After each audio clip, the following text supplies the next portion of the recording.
race fans, this is Jeff. We're here on Racers Reunion TV on RacersReunion.com. Over here at JB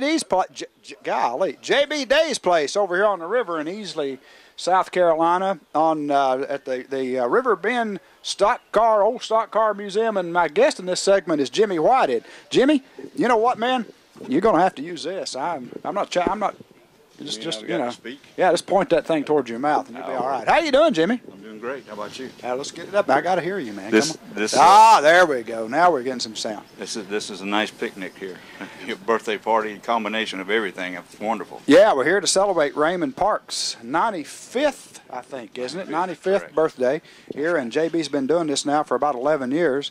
Hey, there's Scooter and Robbie and Donna, and here we are on this river. And Jimmy, what we like to do here on Racers Reunion TV, we get guys like you on here and get us to tell everybody about your racing background, where you raced, when you raced, and why you raced is always a good topic too. Actually, I was introduced to racing in 1959 with my father at Oglethorpe Speedway in Savannah, Georgia. I just ran into Dink Whitehouse over there a while ago, and there's a name. Yeah, when I was a kid, I used to watch him race, and like I told him, they were responsible for my lifetime of misery and being broke for race cars. And you enjoyed every minute of it. Well, that's what they say.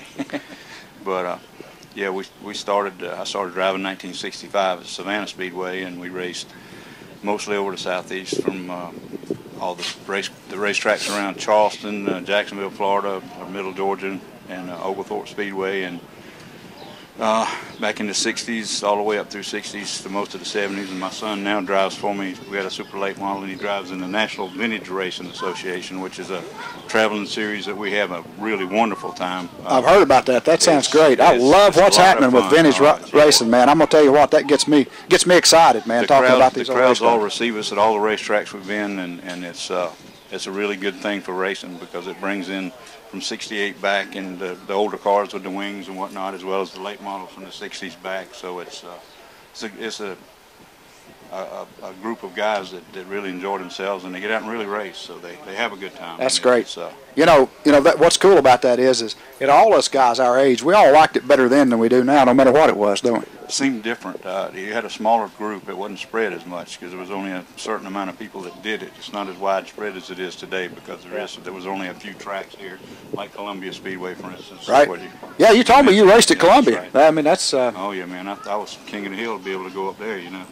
You know, and that's something that we found that's really cool is anytime we mention Columbia Speedway to a driver, their eyes light up and they got stories to tell about Columbia Speedway. You got any Columbia Speedway stories? Yes, sir. The first time I showed up there in 1967 with a 6-cylinder Ford, Mr. Buddy Gooden was the promoter, and he had actually paid me money to come up there from Savannah, and I thought they actually paid me money to show up to race.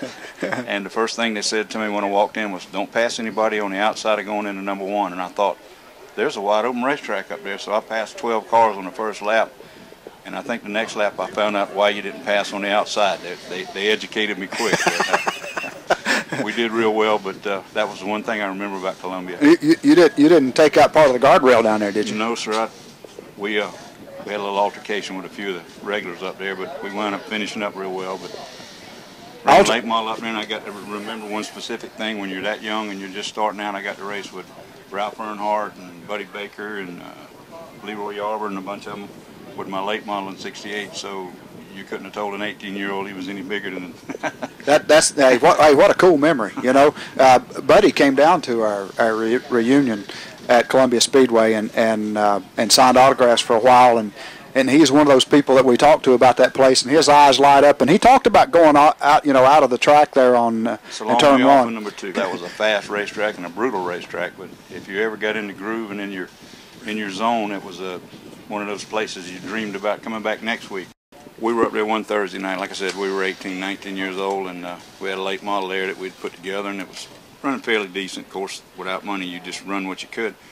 And there was a guy there in this purple car, and of all the people in the world, it was Marty Robbins. How about that? Well, he blew his engine in that particular race, and we got ready to go. And, of course, like I said, we had to be back at work at 8 o'clock the next morning. It's a long ride back to Savannah, 6 hours back then. But anyway, they said, "Man, you can't leave.